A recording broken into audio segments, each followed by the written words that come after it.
It is my pleasure to introduce our speaker tonight. Andrew Root is the Carrie Olson Baalson Professor of Youth Ministry, Youth and Family Ministry at Luther Seminary in St. Paul, Minnesota. He received his PhD here at Princeton Theological Seminary, and he is recognized as one of the most important contemporary voices in youth ministry and practical theology. Andy Root's work is marked by a theological depth that's unparalleled in the field of youth ministry, and one can characterize his contribution as one of bringing theology to youth ministry, or bringing youth ministry to theology. His work continues to change the landscape of American youth ministry, and his broader impact in practical theology also continues to grow as his contributions expand into the work of pastoral ministry and pastoral identity. Dr. Root is prolific, to say the least. Most recently, he's written Faith Formation in a Secular Age, Responding to the Church's Obsession with Youthfulness, published in 2017. Exploding Stars, Dead Dinosaurs, and Zombies, Youth Ministry in the Age of Science, that was published this year. His other important works include Christopraxis, A Practical Theology of the Cross, Bonhoeffer as Youth Worker, The Promise of Despair, The Relational Pastor, and in about 10 months, the next installment of his work on a secular age, The Pastor in a Secular Age, will also be available. But the most important thing for you to know about Andy Root is that he is someone who cares deeply, not only about theology and ministry, but about pastors and what it means to do the important and theological work of ministry in real life. It is my honor to introduce to you Dr. Andrew Root.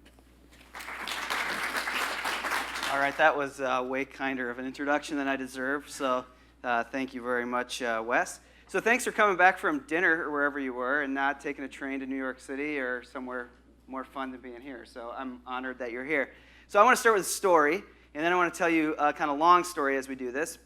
A few months ago, I was at a Synod Pastors Conference and finished up, was done, and a young pastor, probably not that young, he's probably was mid-40s, came up to me, and he had this look of both confidence and despair, and he said to me, I have no idea what I'm doing.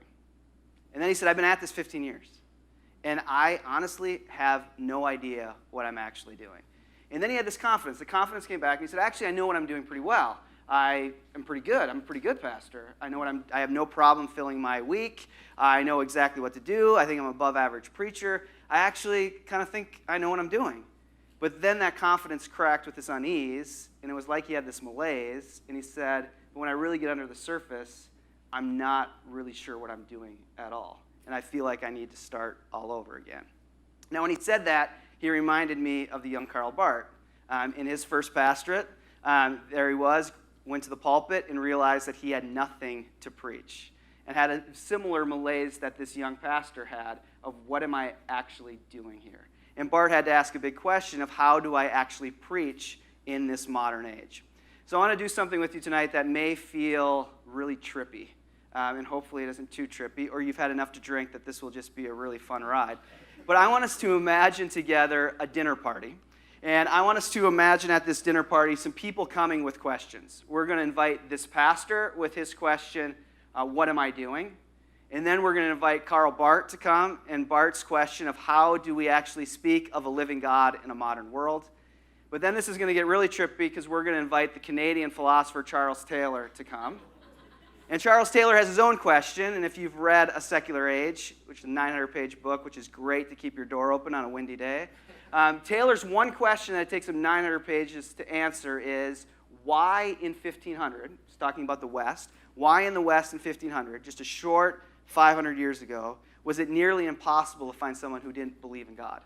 And what has happened in this short 500 years that now it's actually more difficult to believe in God in the West than to not? What's happened? So we're going to allow Charles Taylor to come and be in this dinner party with us. And the fourth person, this is a little obnoxious, we're just going to kind of use him, the political theorist Jeremy Rifkin. And the reason we're going to use Jeremy Rifkin is because in his book, The Empathic Civilization, he has a very nice pattern that I think is easy to get your hands around. And because the other two people, Charles Taylor and Karl Barth, are incredibly long-winded. I mean, Barth wrote, for God's sakes, 13 volumes and died before they were finished. And Taylor, one question, 900 pages. So we're going to let Jeremy Rifkin kind of set the table for this, all right? But here's what you need to know about a Jeremy Rifkin party, if we can use that analogy. There's two things you have to know up front. One is his pattern is a bit simplistic. It's a little straightforward, but it's helpful. And one of the things that he works with is he has these three kind of big movements he thinks occurs. He thinks civilizations find a way of energizing their civilization, a way of fueling it, that leads to new communication patterns, that often leads to what I'm calling new imaginaries, ways that people imagine themselves. Now, I don't want to just completely steal Rifkin's perspective, so I'm going to add to it. And as we go through these periods and try to answer these people's questions, I also want to look at how ministry and the image of the pastor or the spiritual leader has changed through this. So, for instance, to show you how this pattern works, Rifkin argues that the first ever energy regime was hunting and gathering. If we go back hundreds of thousands of years, the communication pattern was oral communication, and it then led to this mythical consciousness, and the spiritual leader was a mythical storyteller, usually. So I've just tricked you to be able to talk about the beginning of human history here. But Rifkin's point is that these things kind of hold together. If you need another philosopher, this is what Jasper would call the pre-axial age. Now, the second thing you need to know about Rifkin is that he is super into thermodynamics, which is weird. But he's super into thermodynamics, and why that matters for you is you're going to see as we go through these periods, and this gets really relevant, I think, for our ministries, you're going to see these periods get shorter and shorter. So they go from hundreds of thousands of years to tens of thousands of years to 1,000 years. And his point is that there's an entropy bill, as thermodynamics tells us, that the more powerful these energy systems come to fuel these societies, the more they run out or create waste. So they go shorter and shorter and shorter. So let's go to his second one, and this starts to pull Charles Taylor in, and I think gets us a little bit into discussing the issue of this pastor and his question, what am I actually doing? So Rifkin explains that the second one is actually agriculture. 12,000 years ago, major breakthrough for human civilization to be able to actually store the sun in seeds. So again, to echo Jasper, welcome to the axial age. And there's something deeper than just kind of tribal perspective here. The script is, the communication system is script. And Rifkin actually shows really in a fascinating way that whenever civilization, even distant civilizations, say in the Middle East or South America, as soon as they figured out agriculture, quickly they formed some kind of script, some kind of writing to manage that. The imaginary at this time was a religious, or even you could think of a philosophical imaginary, or the sense that God was bigger than just the tribal stories and the tribal perspectives, that there was something beyond it, something outside of it. Now, this lasts for a long time. This lasts into the medieval age. And in the medieval age is when Charles Taylor gets into this conversation. And Charles Taylor talks about what he labels in his system the ancient regime. So you can think of the era here of kings and queens. And Taylor wants to argue for us that in his story of how the secular world comes about, that we have to start here. This is 500 years ago. And there's some things that have radically shifted that the pastor that I talked to after this conference just simply didn't have an imagination for. And one of the things that Taylor wants to highlight is back in the ancient regime, we really lived in an enchanted world. That there's this deep sense of enchantment. And people felt quite vulnerable. So a few years ago, I was teaching confirmation in my church. My wife's a PCUSA pastor, and I got tasked with teaching confirmation, and I was the worst confirmation teacher ever because I started with 3 kids in our small church, and they all graduated, so I ran my youth ministry to 0. So I'm terrible to begin with. But the third kid to get confirmed, he did the classic thing maybe you do at your church where he stood up in front of the congregation on Sunday, Confirmation Sunday, and he gave his kind of faith story. He talked about why this was important. So he gets up, wonderful kid, beautiful, beautiful kid, really smart kid. But he gets up and he just does the proverbial loose everything. And he's like, yeah, I don't know, confirmation's been good, it was fun, but, I just think whatever you believe is just kind of fine. And Jesus can be helpful, but you don't need Jesus. And the Bible's great, but it's probably done more bad things than not. Every minute he was talking, I was sliding further and further down the pew. And now I'm in the middle of an existential crisis because I'm like, I travel around the world and tell people how to do this. And like, this is what this kid in my own church is talking about. So there's a famous comedian who has this, in his bit, he does this thing where he says, I shouldn't do this, but I play this game called Of Course Not, But Maybe. He's like, I know I shouldn't do this, and I just do it to waste time. But I think, like, for instance, peanut allergies.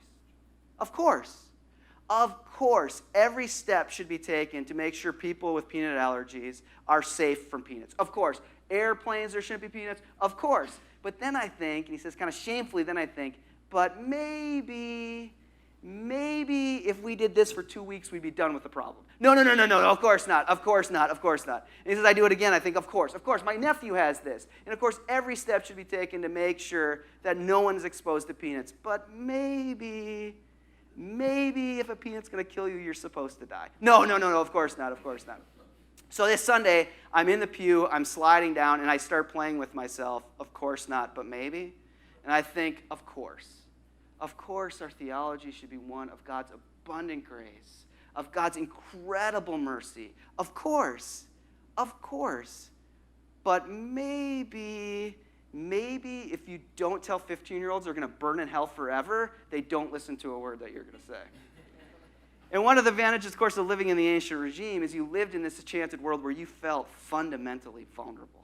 That the world was a frightening place, demons and devils were everywhere, and it was quite scary. Keith Thomas has written this great book called The Decline of Magic, talking about 11th through 13th century. Talks about when people took communion in England between the 11th and 13th century, they were told they had to take it twice, and that's about as much as they took it, because it was that frightening. It was absolutely frightening to have to take communion. The sense that you were vulnerable, a sinful person, and to take this holy thing could rip you in two. So they would only take it twice, and they took it in fear and trembling. A lot like if you tomorrow had to go get your appendix out. You would not be here tonight thinking, oh, it's going to be so fun to get my appendix out. This is going to be so fun. You'd be frightened.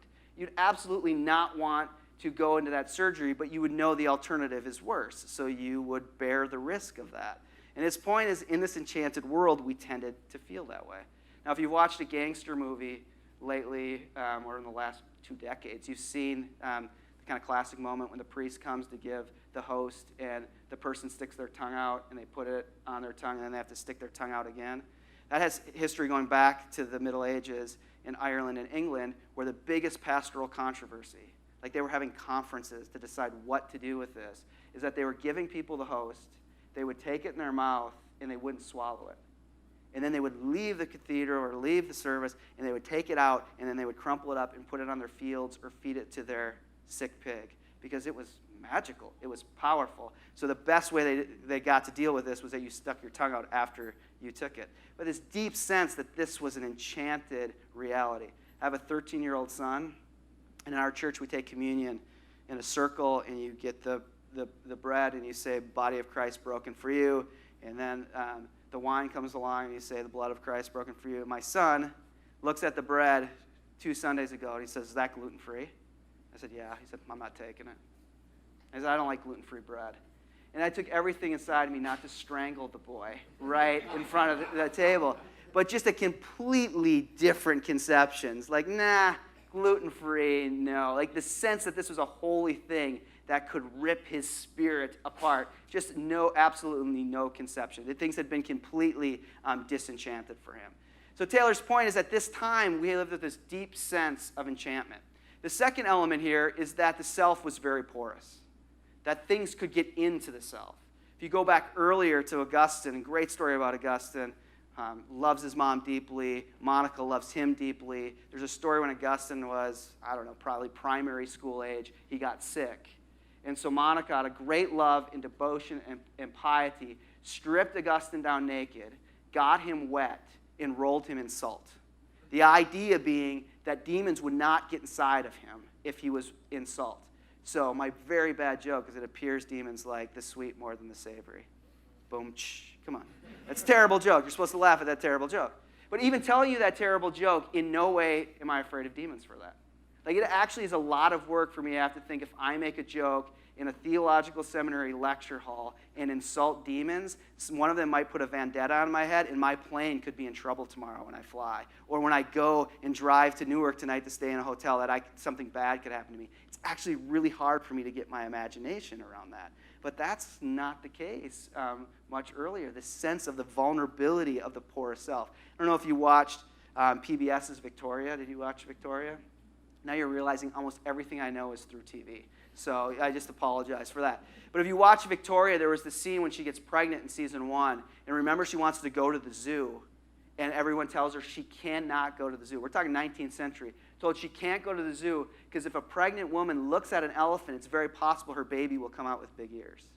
I mean, this sense of how porous the self is, that what the mother sees could affect the baby, was just quite profound. And we just tend not to believe that anymore.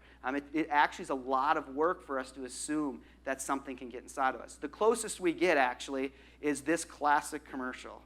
You'll remember this classic Snickers commercial.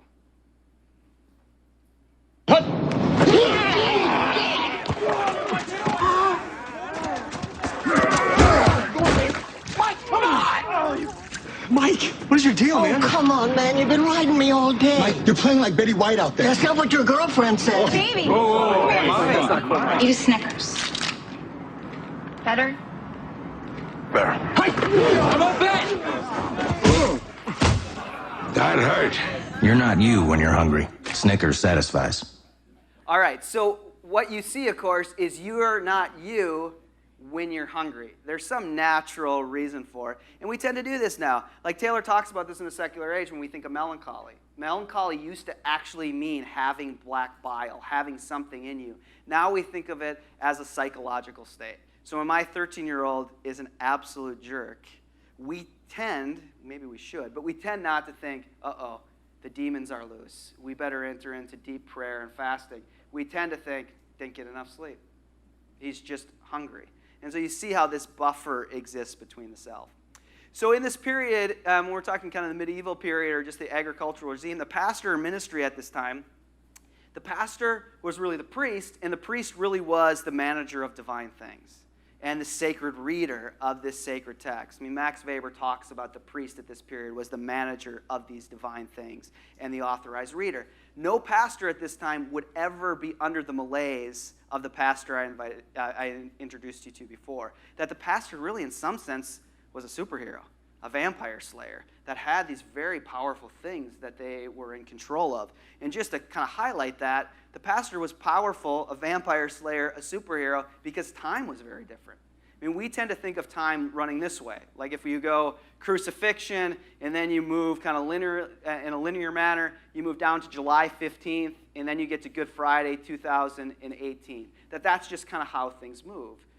But the point is, in the medieval imagination, that's not how time functioned. Sacred days were closer to sacred events. So you can't even really draw this, or you can't even really diagram this, but the day of the crucifixion, actually Good Friday 2018, would be closer to it than just an average regular July day in 2015. So you can think about how powerful the priest or the pastor was when time, the imagination of time, was different. And the pastor was the one that entered people into these sacred moments of time. And then just the other element that made the pastor quite powerful at this time was that things were actually charged, that things were significant. And Thomas talks about this as well, as if you could get your hands in the medieval period on church keys or even coins that had been put in an offertory, it held significance and power. Now, this is just getting us started, just getting you to kind of understand where we have been. And if we're going to get kind of cheesy with this, Bart hasn't even arrived to our dinner party yet. And he's just arriving now. And so this takes us to the third energy regime that Rifkin mentions, and this is the first industrial revolution. And the first industrial revolution occurs, and I'm going to start pulling these things apart a little bit. So the first industrial revolution really is around steam and coal. And Taylor would call this the age of mobilization. And what he means here by mobilization is something profound happens, and so profound that we often miss it because it's so just deep in our bones, is that the American French Revolution happened, and it's a complete different transformation where we, the people, get to decide how we organize our lives. In the ancient regime, the king rules the domain just as God rules the heavens. And now we, the people, get to decide how we're going to organize our own lives. And now we, the people, have to decide to reenact this. So the communication system at this time really was the printing press. And the printing press was really needed as we were going to mobilize our lives because each citizen had to reenact this way of being French or this way of being American. So we needed to be able to communicate with each other across this. You couldn't have fake news, or you couldn't mobilize this way of life. Now, any good Reformation scholar will also say without a printing press, it would have been really hard to have the Reformation, that you need this technology to have this. And of course, if you read Taylor, you know the Reformation is a pretty big deal for him. He thinks the Reformation does some pretty significant things in our Western imagination. And one of the things he wants to get at when he's talking about this age of mobilization is that what supports this to actually occur is you first need an affirmation of ordinary life. And one of the things that the Protestant Reformation does is it affirms ordinary life. And you can just hear the echoes of Luther here, of Luther really overthrowing the cultic system, and now your ordinary life, what you do at home, what you do in the field, that is in honor to God as much as what you do at the cathedral. So the cultic apparatus is overthrown, and the priest as the sole reader is also overthrown. But the pastor still is important. The pastor's job now is to prod people, to encourage people, to exhort people to live out their ordinary lives in a very faithful way. The second thing that occurs here that Taylor wants to highlight is we have a movement and a change from living in a cosmos, our imagination from living in a cosmos to living in a universe. So again, a cosmos is the sense that this world we live in, God interacts with it. The sacred or the infinite slides into the finite all the time. But particularly after the Enlightenment, we see the world as a machine, and it's closed to such things. Now, you remember this happened not too long ago, July 31st, 2018. That's the super blood moon. Maybe you got your kids up to see this, but if our ancestors would have saw this 500 years earlier, this would have meant something. I mean, this would have been a message from God in some way. For the rest of us now, it's like, it was cool. It rarely happens. But we didn't assume that there was any message from God in it. Watch how Jimmy Kimmel, late-night talk show host, talks about this experience. Well, it was a strange and mystical day in the universe. Last night, lasting into early this morning, we had a blue moon, a blood moon, a supermoon, and a full lunar eclipse all at the same time. The moon pulled out all the stops to try to get us to look up from our phones. This is something I've been excited about this for a few days. I read about it, and then I marked it in my calendar. I told my wife, I was like, we got to get it. I wrote super blood blue moon, 5:29 a.m. That was supposed to be the ideal time. And this hasn't happened for 152 years. It's a rare thing, so I wanted to get up to see it. So I set my alarm for 5:25, giving me 4 minutes to get up and get out on the balcony. Alarm went on. I turn it off. I get up. I go to the bathroom, and then I come out of the bathroom. I get right back into bed and go to sleep. I forgot about it immediately. I really, in between the time I was in the bathroom, it totally left my mind. And I have to say, I'm actually kind of glad I didn't see it, because the moon, if you think about it, the moon is a little bit of a show-off. Every month, it's another thing we have to watch. You don't see the sun pulling this kind of crap. The sun just hangs out. I'm up, I'm down, I'll see you tomorrow. The moon's like, look at me, put on your safety glasses. I'm blocking the sun, everybody. Interestingly, in ancient times, they believed that the confluence of a blood moon and a lunar eclipse meant that a terrible leader had risen up to torment his people.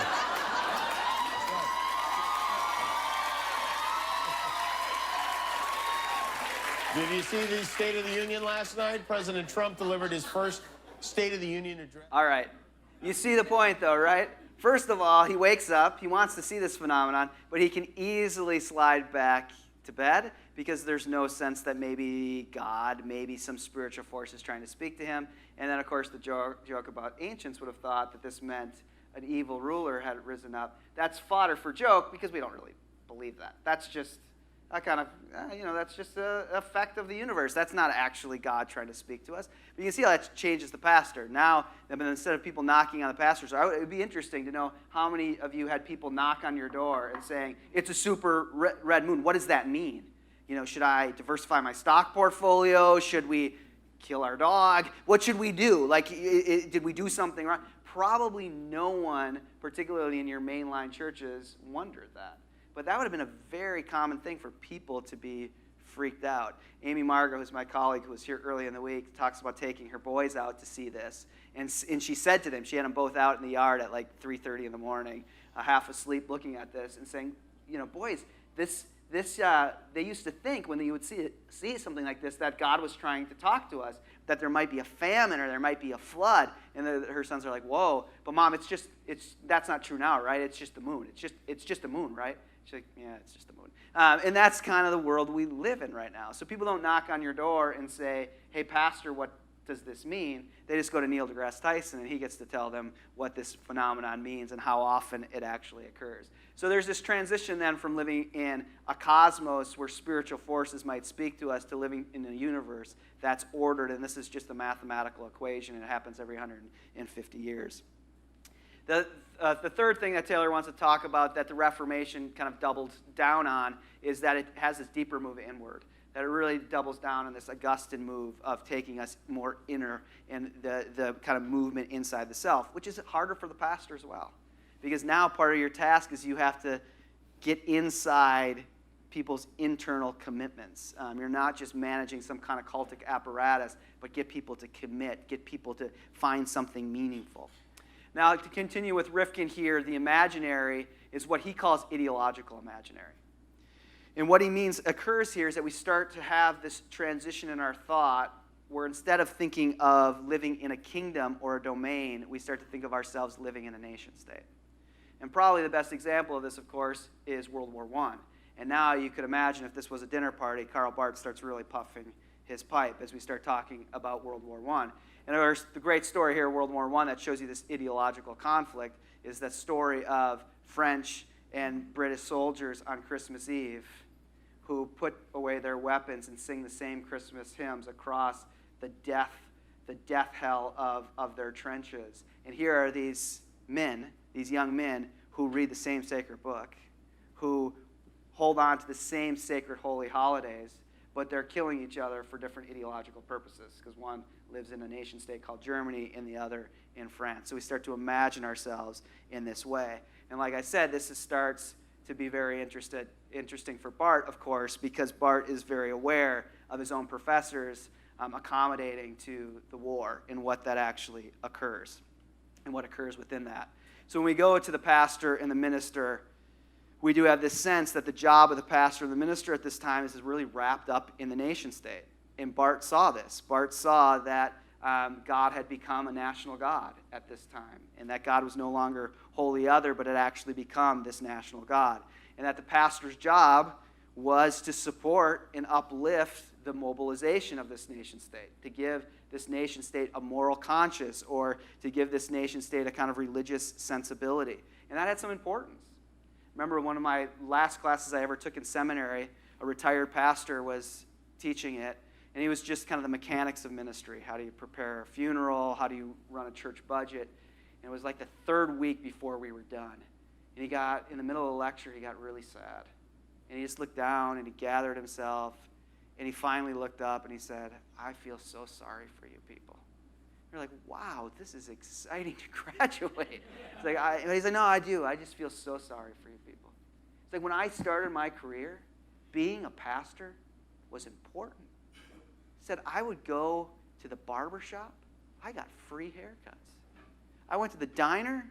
I got free meals. If I was driving too fast and got pulled over by the police, and they would come to my door and saw that I was a pastor, they'd say, sorry, pastor, and let me go. He says, I feel bad for you poor people.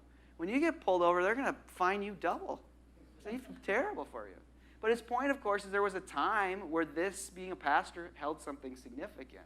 And I think one of the prophetic elements of Barth is he recognized this could be a problem as well, to uphold the nation state. And in Europe particularly, the job of the pastor that Barth was speaking against was just using this religious language to support the kind of cultural commodification of God. God becomes caged as a kind of national mascot, and Barth sees that as a major problem. In the States, it was similar, but where God would be used, or the pastor was used to hold up the moral standing of America, and kind of a chaplain of the secular age, to remind the industrial titans like Rockefeller and others to make sure that they're somewhat upstanding and moral. Remember when Dietrich Bonhoeffer went to Union Seminary in 1930, he decided to go, and when he decided to go, his older brother, Carl Friedrich, who's actually a very well-established physicist, and Carl Friedrich told him not to go. Dietrich was one of these people that you hate, who actually went too fast, and he finished not only his dissertation, but also his hobby before he was 25 years old. And he was therefore not qualified to go through the ordination process because you had to be 25. I mean, he starts his PhD at 19 and finishes at 21. I mean, you just think, I've done nothing with my life. Like, So one of the ways he was going to bridge till he got to 25 was to, he was suggested by his ordination committee that he go to New York City. And he actually take one of these Sloan scholars at Union Seminary and spend a year there. But most of the people that went, like Erwin Schutz, who would become the bridge that would connect Bonhoeffer and Karl Barth together. He was actually studying with Barth when he came over. Schutz was actually still a student. He hadn't finished his dissertation, and everyone else hadn't finished. Dietrich had not only finished his doctoral dissertation, but he had written his second one to qualify as a lecturer. So Karl Friedrich's like, don't go. First of all, there's nothing an American can teach you. I mean, he's a Prussian German. They were the smartest people on earth in their own mind. And he's like, you don't have to go, and just wait till you can become a professor. But Dietrich went because what pulled Dietrich wasn't what he could learn in the classrooms at Union, but was New York City itself. And he had a thirst for travel. So he gets to New York City, and you remember this anecdote. He gets to New York City, and he just gives himself over to visiting pulpits of all the top preachers in New York City. He goes to Riverside and hears Harry Fosdick, which you have to remember, 1930, Harry Fosdick is bigger than Babe Ruth. Like, that was the story. If you made it to New York City in the early 1930s, yeah, it would be great to get over to Yankee Stadium and watch Gehrig and Ruth, but you had to get to hear Harry Fosdick preach. Like, that was bigger than going to Broadway. So Dietrich goes, 1930, goes to all of these big pulpits. He writes back to his ordination committee, and he says, I've visited all these big, particularly white pulpits, and he said, you can hear anything preached in America. Anything preached in America. There's just one thing you can't hear preached in America: the gospel of Jesus Christ. You'll hear nothing about sin, nothing about salvation, nothing about Jesus Christ. What you'll hear about is all the news stories of the day, wrapped up and elegantly articulated. So Bonhoeffer, too, influenced by Barth at this period, sees that this becomes a problem, that the pastor is supposed to uphold this particular perspective. So against this backdrop, against this very backdrop of this time, Barth says that we have to start all over again, that there's this need to actually start all over again.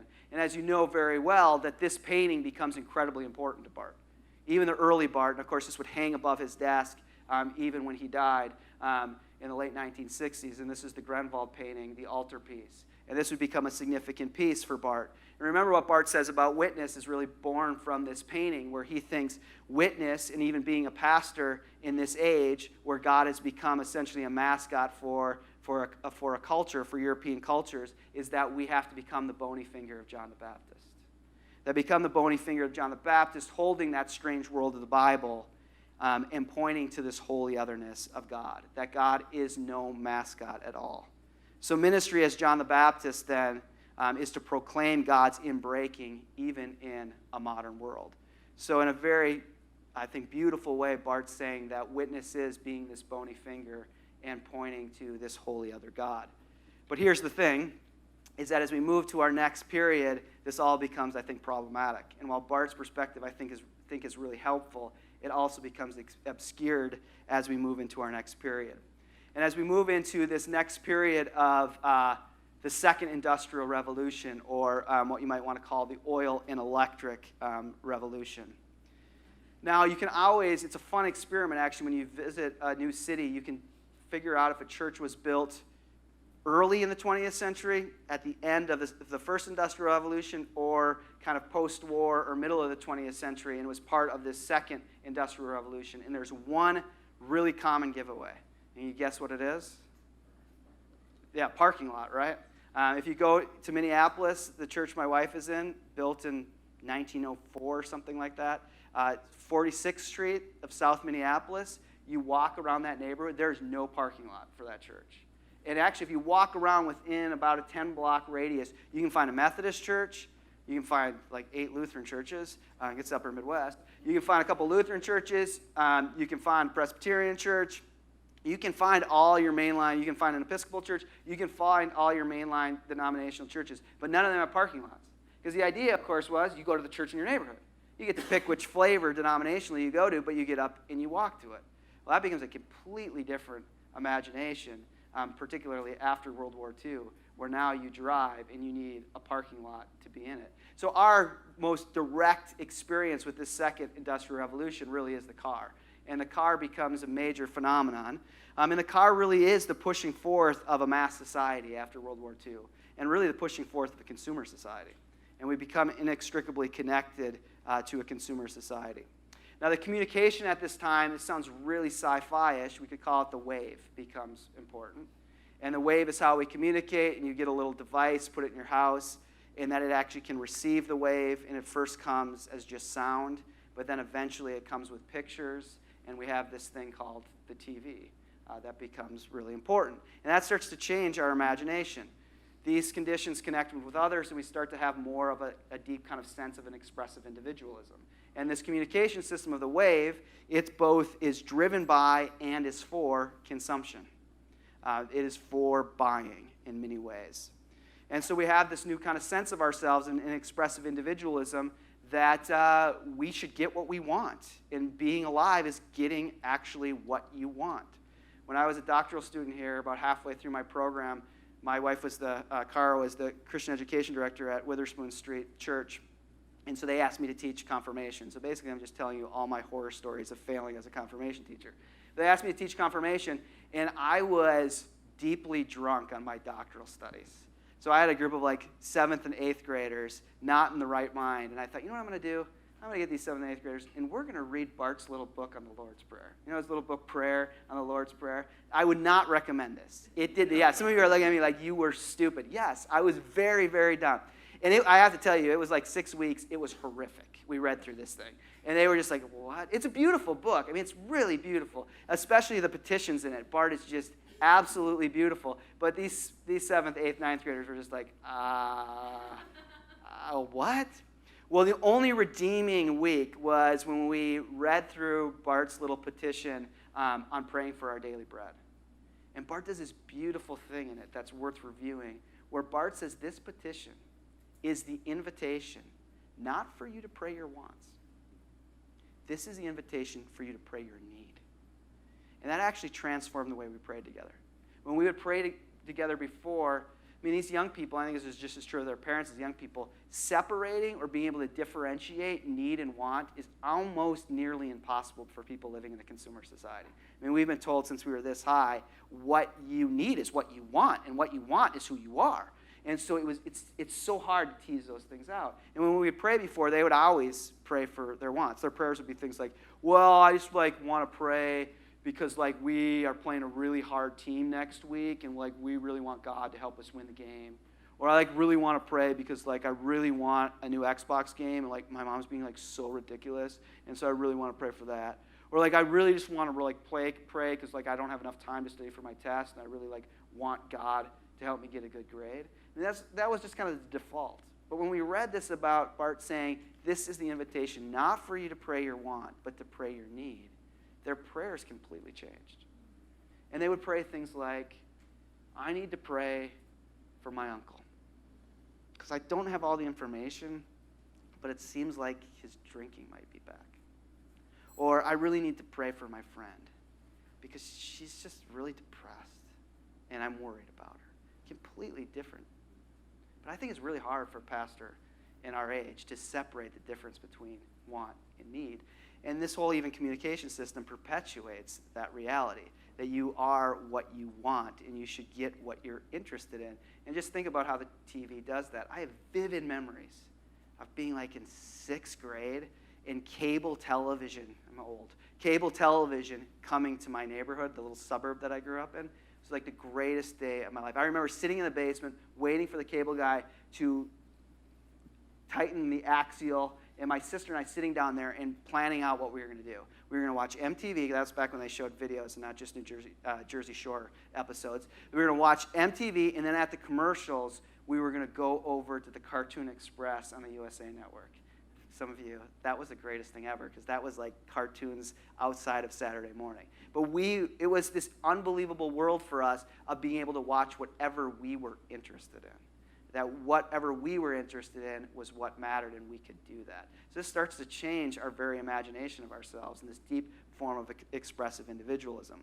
Connected to this, then, we have the imaginary at this time becomes a therapeutic imaginary. In therapeutic language, we almost don't even see it anymore, that it just slips out of us.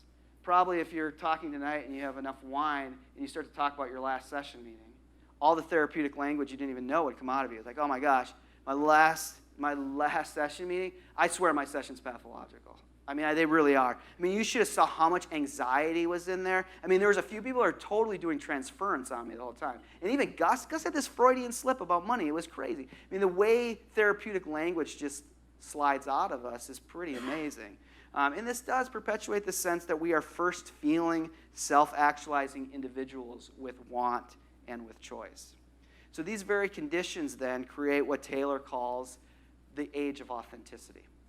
And so that we now exist in this age of authenticity. And we could probably spend the rest of our time just talking about the age of authenticity, but you know the age of authenticity because we are living maybe at the high point right now of the age of authenticity. Now what the age of authenticity is, and Taylor I think is really helpful on this, is the age of authenticity is an ethical perspective. And the ethical perspective of the age of authenticity says this. It says every human being has a right to define for themselves what it means to be human. No other human being can tell another human being what it means for them to be human. That every person has to find their own original way to be themselves. In any structure, any system, any thought pattern that restricts anyone's freedom to find their own unique way of being them is out of bounds and is wrong. And this is the age that we live in now. And the point that Taylor's getting at is that this is a post-60s, late 60s phenomenon. That it is a romantic ethic that comes into our culture and that we now all live with this in a pretty significant way. So Taylor's point is this becomes a new way of really living where your own unique expression of who you are becomes really significant. Now, the other thing that this connects to, which I think is really fascinating and takes us back into Barth, is that this age of authenticity, this romantic way of finding your own unique way to be yourself, actually is birthed out of a very different perspective, in a very cold, sterile one. And it's what Taylor actually calls the Eminent Frame. And the Eminent Frame, I'll just give you a quote from Taylor himself to explain this. He says, the Eminent Frame is a constructed social space that frames our lives entirely within a natural rather than a supernatural order. It is the circumscribed space of the modern social imaginary that precludes transcendence, that assumes all the world is natural and material. And one of the things that I think is amazing about Barth, and that we have to continue to honor Barth, is I think Barth is a theologian who addresses the Eminent Frame. I think in 1914 or even earlier, he recognizes that the Eminent Frame is coming. And he actually finds a way inside the Eminent Frame to give us an incredibly deep biblical theology, which is no small task at all. But this Eminent Frame continues to exist here. And what happened is something that Barth couldn't see. And what Barth couldn't see is this very movement that out of the Eminent Frame comes the age of authenticity. And so these things actually come together. This uniqueness to find yourself, this romantic ethic, is actually born out of a reductive perspective that says there's no meaning in the world that isn't natural material. There's no mystery, there's no spirituality. People actually can't live with that at all. And so they find all sorts of unique ways to live out a kind of spiritual framework. And I don't think Barth could see that. But what happens is these two things come together in our modern world, in the world that we share now. And what Taylor says happens, which I think you feel on the front lines as a pastor, is that this age of authenticity, which is an deep expressive individualism, and this Eminent Frame that says there is no transcendence, there's no mystery in the world, there's just natural answers to everything, it starts to squeeze organized religion really hard. It starts to squeeze it, and what essentially happens is it squeezes it so much that organized religion explodes. And it becomes what Taylor calls the Nova effect. And the Nova effect is all sorts of third options. Now it becomes just as legitimate to the neighbors in these neighborhoods right now to make eating kale and getting their kid into Yale a religious perspective. Yoga is just as important. I mean, as a pastor, why do I need to come to church? If I can go to the mountains, I find my spirituality there. Why isn't that not good? No, my spirituality is this chat group I have where we talk about old movies from the 1940s or 1950s. That's where I get my meaning. And so Taylor's point is that these reductions give this explosion. Now, what I think, of course, occurred is Barth couldn't see this Nova effect. Well, he couldn't because he had died before it occurred. But I think when we look at Barth's legacy through the Nova effect, it gets distorted. And I think when we look through the Nova effect, some people run back to Barth, I think wrongly, see him as somebody who can buttress and hold up doctrine when doctrine's being undercut. And they take on this hard neo-orthodox form and say they're going to use Barth to find some kind of safe place for doctrine inside this world. I think it's a distortion of Barth. I think it hollows Barth out. Others have looked through the Nova effect and looked at Barth and said, this man can be no use to us at all. How can we do this? And they've just looked at more praxis-generated theologies and say Barth is passé. We couldn't use him. I'm thinking of someone even like the practical theologian Don Browning, who looks at Barth and says this could never help any real people living in the late 20th century, 21st century. But again, I think those are both a distortion. But what Barth couldn't answer is what happens inside of this Nova effect. And one of the things that happens inside this Nova effect is that for us, we have to think that the religious marketplace has become unregulated. We're now living in a time where, to use an economic model, religious markets are completely unregulated. And, dare I say it, when this happens, say late 60s, early 70s, the main line is over. The main line is no longer the main line. We're holding on, but it's been pretty much done for 30 or 40 years as the kind of primary expression of this. And we're trying to figure out what to do after this. But also what happens then inside of this is that the image of John the Baptist and the bony finger gets completely obscured. It becomes hard for people to make any sense of this. And the finger of John the Baptist gets obscured inside the Nova effect, and a new image of the pastor arrives. A kind of new ideal type, if you will, happens. And this new view has to affirm authenticity inside the Nova. And it kind of works, kind of doesn't. But what, of course, arises as the image of the pastor is the megachurch pastor. The megachurch pastor becomes the pastor. And the megachurch pastor then is the pastor molded for and as a response to the Nova effect. Now, it works, kind of. It particularly works, maybe a little snarky towards megachurches, forgive me, but it kind of works in the sense that it does find legitimate ways to keep religion relevant for some people. Now you could hear the Roman brief and Barth's critique against religion in its first place. But it finds a way to keep religion relevant. But it does, I think, obscure revelation in a pretty significant way. What it does, and I think Rick Warren is a really good example of this, and if you read Rick Warren's biography, The Prophet of Purpose, it's very interesting. And in some ways, you have to commend Rick Warren. I mean, in a real way, he's a genius. He's an absolute genius.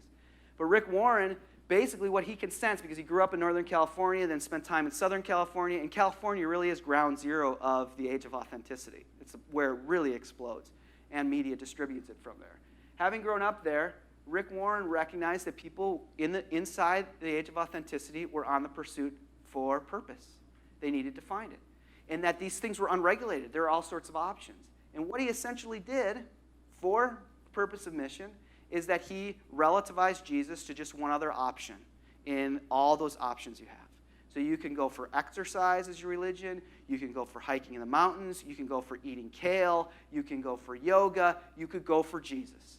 And Warren allows, and this whole movement, not just him, but the whole movement, allows Jesus just to become one option within the age of authenticity, within the Nova effect, but he just bets on Jesus.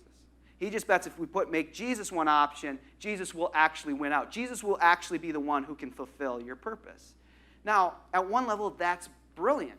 At another level, it completely relativizes revelation on the same real level as the NFL or something. And if you find meaning and purpose in it, it's there. So it obscures that bony finger, I think, in a pretty significant way. So Jesus just becomes an option in the Nova.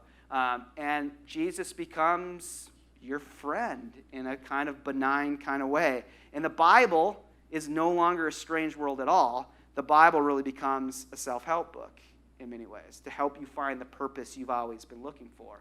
And the pastor shifts to a life coach for the most part. I'm being snarky here, but it shifts to being a life coach. And it does respond to where we're at in the age of authenticity. And just think about how the wardrobe of the pastor changes. Changes from the robes of the manager of divine things to the clerical collar of the chaplain of the secular age to golf attire of the vice-giving friend who can help you find the purpose that you were always looking for. So the bony finger of John the Baptist gets put in the pocket of the pastor to be authentic. And the pastor actually, his or her job is to become a resource that you can use to help you find your own unique, authentic way of living your life. Now, I don't want to minimize this too much. We're all in this culture. We feel this. But it changes things in a great deal. Ministry at this time changes as well. And ministry really becomes about programs of intervention. And connected to the communication system here, the thing about programs is that programs like TV programs, like radio programs, they always run on numbers. They just do. Great example of this, of course, thank God for Netflix, that Arrested Development has been back. But remember, Arrested Development, 10 years ago, won Emmy after Emmy for Best Comedy. And it was canceled. Why was it canceled? Not because its standard of art or standard of television didn't meet some level. It was canceled because there wasn't enough eyeballs on it. And the way this works is you need numbers. Numbers are important. And so the pastor then has to run these programs and has to become an entrepreneur and has to hustle to get the numbers to this program. And we've all done it, even at this conference. Almost the first thing pastors ask each other is, how big's your church? We do it all the time. So programs are needed too. In this competitive religious marketplace where the religious markets are unregulated, how many churches do people drive by on an average Sunday before they pull into your parking lot? 2, 3, 4, 5, 6? A lot.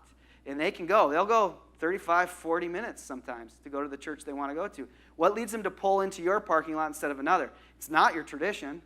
I mean, sometimes some people are like, I got to find a Presbyterian church. My dad was Presbyterian. My grandmother was Presbyterian. Sometimes, but very rarely, no. They usually go because that church has something that we want. That church has the programs, the children's programs, the youth program that we want. So the program becomes the magnet that gets these mobile people in cars to pull into your church parking lot instead of pulling into another. And the building becomes important, but very different than the ancient regime. In the ancient regime, the building was important because heaven fell to earth in that building. If you could get inside that building, you were protected from demons. Now the building is incredibly important for the megachurch pastor, but it's important because it houses the programs that gives people the resources within them. And so it becomes important that way. That's why Rick Warren, the thing you have to admire about him, is that when he started his church at Saddleback, starts in a living room with like 8 people. He had one mantra, 20,000 people on 100 acres. 20,000 people on 100 acres. 20,000 people on 100 acres. Never wavered from that. And his 25th anniversary, they had 24,000 people at Angel Stadium, and they're on 120 acres in high real estate, Southern California. But the idea was the acres were just as important as the people, because the acres get you the building that becomes the hub for authenticity seekers to come and get the resources they need to find their purpose and find their meaning. So the pastor is no longer John the Baptist, standing between the strange world of the Bible, exegeting, but the pastor becomes a Shark Tank-inspired entrepreneur. So that's always busy. I don't know if you remember this. I think it's a great kind of ancient church thing to remember is that Gregory the Great, when he would ordain his priests as bishop, he would look at them all, this is very kind of Bardian overtones, would look at them all and wave his finger in their faces and say, you better not be too busy. He said, because your job is to contemplate the Trinity. Try that with your next personnel committee. Yeah, I need like 25 hours a week so I can just contemplate the Trinity. And they'll say, you might want to find another church. And we don't want to keep you hired here. But that's a completely different perspective. And now at the most successful, I put that in air quotes, the most successful of these churches, they don't even have preaching. They actually, you go to Mars Hill, the church Rob Bell started, he was never the preaching pastor. He was the teaching pastor. And the teaching pastor gives engaging sermons that help you work on the self and find the life you need to live. Now, this takes us back, all the way back to the pastor I started with, who didn't know what he was doing. And he had good reason to not know what he was doing. And the more I talked to him, the fascinating thing is that he found himself stuck between two poles and moving back and forth between them. When I would talk to them, he would go through these moments at one point where he had deep self-loathing. And he felt himself like, I'm not good enough. He was a good pastor, but he hadn't built a megachurch. He hadn't built a huge megachurch, and he blamed himself for that. I mean, if only I could build a megachurch. I don't know why I can't do that. But of course, then he couldn't live in that very long, and then he would swing to the other parallel where he'd blame his people. I just don't understand why they can't be committed. I mean, if they just could be the kind of people who would read their Bibles and be committed, then, I wouldn't have to race so hard to try to meet every bleeping need that they have. So he's moving back and forth between self-loathing and actually blaming his people. He was a good pastor, but he hadn't built that megachurch, and he blamed himself for that. So this is true. One way to be a pastor in this kind of secular age we're talking about is to build a megachurch. And good luck. Maybe you'll win the demographic lottery, and that will happen, and God bless you. I guess another way you could be a pastor is just to police people on Twitter and try to build your own Twitter platform that way. But we won't go into that right now. But maybe it would actually be helpful, inspired by Barth, to return to the Grenvald painting. But now returning to it, what if we looked at the other side of the painting and actually used this as inspiration? So maybe inside the Nova effect, this other side could be really helpful. And if you look at it for a minute, it's beautiful. In this side of the painting, you have Mary Magdalene on her knees, and you have John, the beloved disciple, embracing Mary, the mother of Jesus. And here, too, you have fingers, and fingers in their own way in proclamation. I've read too many books on this painting, and we know that the painter loved hands and loved painting hands. And you see Jesus' hands are very profound. Barth was captivated by John the Baptist's hands. But Mary Magdalene's fingers and hands are in their own kind of proclamation. They're deeply in prayer. And here, too, you have another John the beloved disciple, like I said, and he's in his own proclamation. And his own proclamation here is embracing his neighbor, sharing in the suffering, sharing in the death experience of Mary, the mother of God. And so, in the foolishness, if we balance both sides of these, that maybe being a pastor is in foolishness continuing to preach, to remember the right side of the painting. But it also may be a big piece of being a pastor in a secular age is teaching people to pray, to actually inviting and teaching people to pray. In just a few minutes, we'll celebrate Eugene Peterson and the legacy he's had for most of us. And one of the beautiful things that Peterson taught us is that being a pastor is teaching people to pray. And maybe this becomes a big thing that we do, that it is still being that bony finger. But now in this age of authenticity, now in this age of the Eminent Frame, it's teaching people how to pray. So John bears this suffering in prayer. And then there's this deep sense of co-humanity in this moment, which also echoes Barth's dogmatics in its own way. This importance of co-humanity on this other side. And it's helping people actually have an open take, to reach for God, to be open to this. So maybe this is what the pastor does in a secular age, is that the pastor joins persons in prayer, to have open eyes and open ears for revelation, that it uses their proper names. And Peterson has taught us that the pastor names things appropriately, that we use people's proper names and teach them to pray. And you know, at the end of his really beautiful memoir, he tells the story about Tuesdays and how he had learned all the kind of social scientists and all the therapeutic methods that had been taught to the pastors there in Maryland, that he had learned all those. And he goes to Maryland, and he feels like he has this pastoral failure where he tries to help her with all these expertise, and it doesn't work. And then he relays beautifully, going back to her a few weeks later, and this time just embracing her as a pastor, in many ways symbolically, like John the beloved disciple does. And then he asks her, "What can I do for you?" And in this beautiful prophetic way, she says, "Will you teach me to pray?" will you teach me to pray? So maybe this is what the pastor does, is that the pastor teaches people how to pray their stories, how to articulate their stories inside of a congregation. So in our secular age, the pastor's job is to create space for persons with proper names to be prayed for and to pray, which also is beautifully where Barth's dogmatics ends, in prayer. That prayer becomes this significant piece. So what does this look like? Let me end by just telling you a few stories. I had a friend who was a pastor of a Presbyterian church, and they were going to have their yearly session retreat. And he knew that there was going to be big issues politically on this session retreat because they had big issues to cover, that blood could be spilled, like what color should the new carpet be in the narthex. So he was pretty worried about this. So he decided he needed to do something like getting these people to pray for each other. So you don't know what conference he was at, he can't remember, but he had heard that of this exercise. And what you did was take 4 or 5 chairs and line them up, and then 4 or 5 chairs, and then line them up kind of facing each other. And on one side, he put a pad of paper and a pencil, and he asked people to sit across from each other. And the people who had the pad of paper and the pencil were supposed to sketch the face of the person sitting next to them. And they would do this for 5 minutes, and then he would say, switch, and they would switch. And you can imagine how this went, that they started, and people felt so uncomfortable and were making faces at each other and acting weird. But they settled in after one round of this. And so it went on for about 35 minutes. He got done, and he decided to debrief this with them. And he said, so what was this experience like? Now, there are 2 people on this session that I think every church has in them.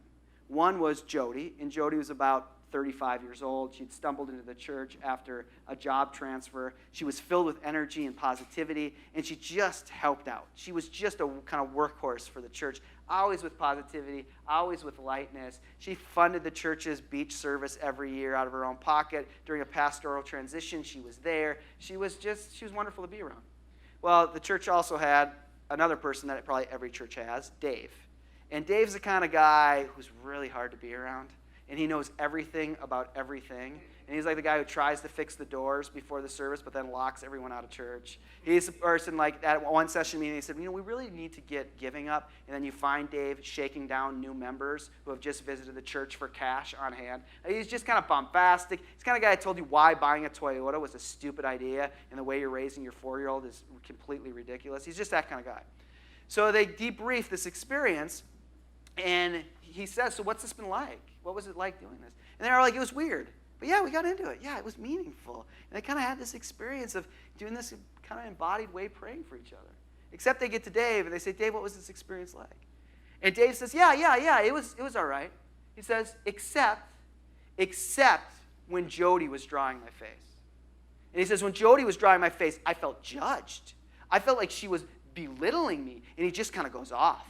And just says, I felt so intimidated by her. And now everyone, the oxygen is just sucked out of the room. And everyone can't believe that bombastic a-hole Dave is intimidated by Jody. But I'm so angry. I didn't even know what to do with myself. And finally, my friend kind of gets a hold of the meeting. He said, Dave, thanks. Thanks so much for sharing this. This is really important. But do you think you could narrate this experience for us? I mean, do you have any sense of why you're reacting like this? I don't know. She's just judging me. I just felt like she was judging me. Dave, we get it. But can you help us into this experience a little bit? And then he stops, and he pauses for a while, and he looks down, and my friend has no idea what's going to happen. Like, is he going to stand up and explode? People are really anxious. And then he starts. He says, no, yeah. And he starts again. Yeah, no, that's it. In this beautiful way where his humanity all comes back, he says, well, many of you know that I have a daughter. And you know Dawn. You've known her for a long time. And I told many of you that she just moved back home with us. And she's about Jody's age. And you asked, will she be coming to church now? And I said, no, she won't be coming to church because she works on Sundays. But I wasn't telling you the truth. She never worked on Sundays. She worked on Saturdays. But that doesn't matter now at all anyhow. But see, Dawn had to move home with us because she suffers from severe depression, and she started missing so many shifts she couldn't pay for her apartment anymore. And now she couldn't go for the last 2 weeks to work, and she's lost her job. And I guess what it is. Yeah, this is it. He said, yeah, I guess what it is when I look at Jody, I see who Dawn could be if the depression wasn't there. And everything changed. He had confessed the depth of his humanity. It was a moment of co-humanity. It was a moment of prayer. And they prayed for one another. I'll go to Newark and fly out tomorrow. And one of the vividest memories I have was interviewing for jobs and coming back and forth from Princeton to Newark. And we would park our car. We were students. We didn't have much money, so we'd always park at some off-airport lot. I don't know if you've ever parked at an off-airport lot at Newark, but like all of a sudden, The Sopranos makes a whole lot of sense. Like you walk through there, and you're probably like, every fourth car, there's a dead body in one of these trunks. I just don't. So that's where we parked. And, so we take the shuttle, and you get a business card. You're supposed to, as soon as you arrive, you call that number, and then the shuttle's supposed to, the van's going to pick you up and take you back. So I call when we land, and no one answers. So we get our luggage, and I call again, and no one answers. I call again, and no one answers. Finally, I call, and someone on, like, the 12th ring answers. Oh, all right, I'll be right there. I'll meet you upstairs. So this person arrives in this van, puts our luggage in. We have like a 6-month-old at the time. We get into the van to drive, the half mile to the off lot parking, and he forgets to shut the back of the doors. And we're like with a baby, like, the doors. And he pulls over, and he gets out, and he shuts it. He comes back in, and he says, I'm so sorry. And then he drives, and he starts telling us his experience. He says, I'm so sorry. I'm on hour 19 of a shift. And now we're looking at our baby and just like, please, God, maybe survive this ride, And then he in this beautiful way, he says, I just got out of jail. I got this job, and it's part of my parole that I got to keep this job, and my boss knows that. And I've told him I needed to get out, and he doesn't care. And he says, I hadn't seen my kids in 6 years. And if I lose this job, I go right back in. And I don't know what to do. And we listened to his story, but we had a lot of self-interest, just like, get me to the parking lot. My baby's in peril. So he gets us there. He parks, drops Kara and little baby Owen off at the car, and I go in to pay with a credit card. And he swipes my card, and I sign. I don't know why I said this. I feel embarrassed even telling you what I said. That he signed it, and I said, hey, man, we'll be praying for you. I said, my wife's a pastor. I don't know why I said that. Like, it was magic. Like, my wife's a pastor, and we'll be praying for you. And I'll never forget, his head was down, and I said that, and it snapped up.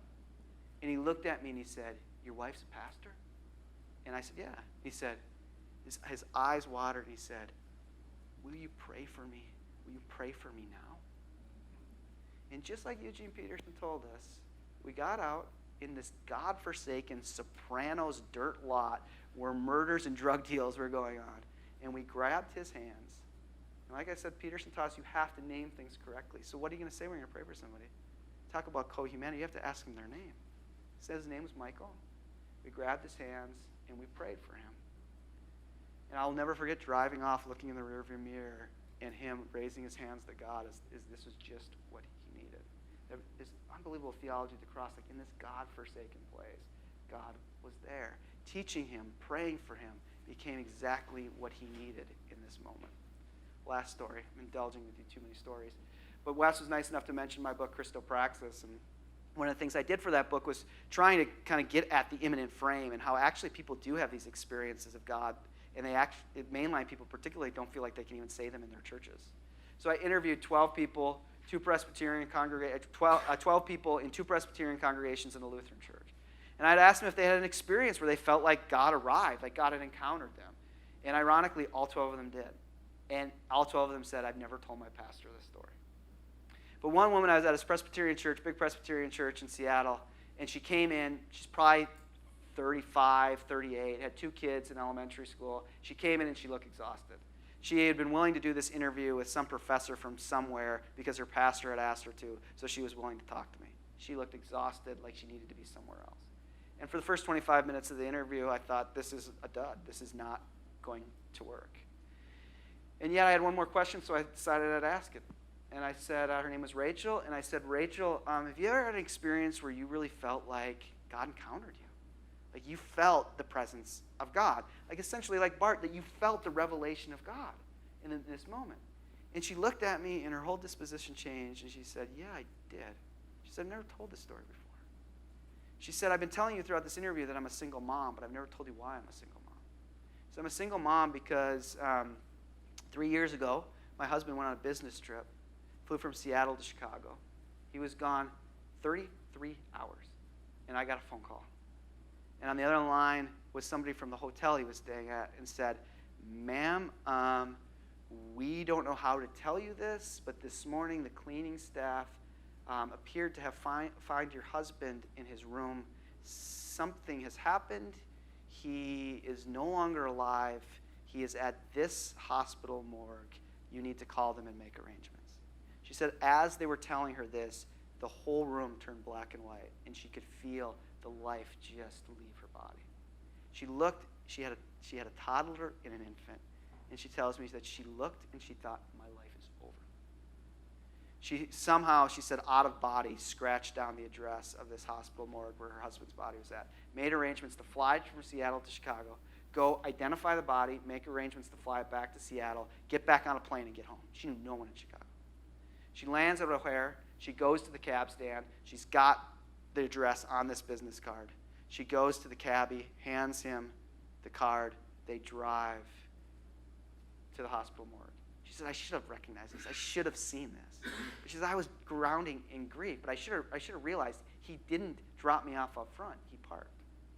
So but I walked in, and they had my itinerary, and they knew right about when I was arriving. I arrived, and they immediately took me back. She said, within minutes, I'm standing there, and they wheel out a gurney, and there it is, a body under a sheet. And she said, I knew when they pulled that sheet back and revealed my husband's body, it would break me in two.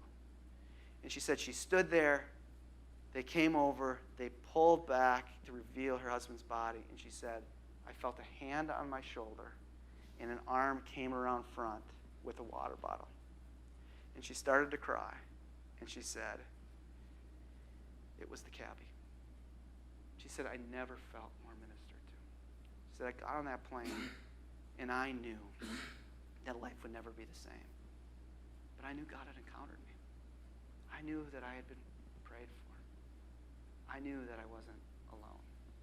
And I just wonder if what it means to be a pastor in this kind of secular age is to create spaces for people to articulate those stories. Here are 12 people who had no room to say those stories. No room for those stories to be a blessing to the community, to teach us how to pray through those stories, to teach us how to witness and testify to God's action inside of stories like that. I wish what I would have said to that pastor is that I wish I would have told him that what it means to be a pastor, what we do, is that we preach. We preach in foolishness, but we never preach without prayer. And that we teach people to pray. And we teach them to pray as a witness to a God who dies and overcomes death with life. And I wish I would have told them that that may be better. Taking joy in this crucified God who is dead and made alive may be better than 10,000 new members at your church. Let me pray for us.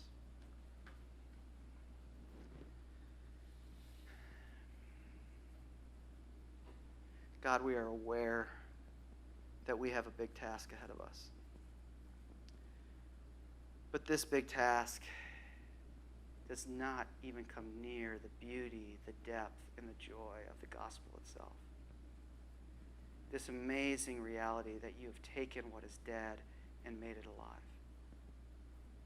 We stand at a moment where we need wisdom and we need vision.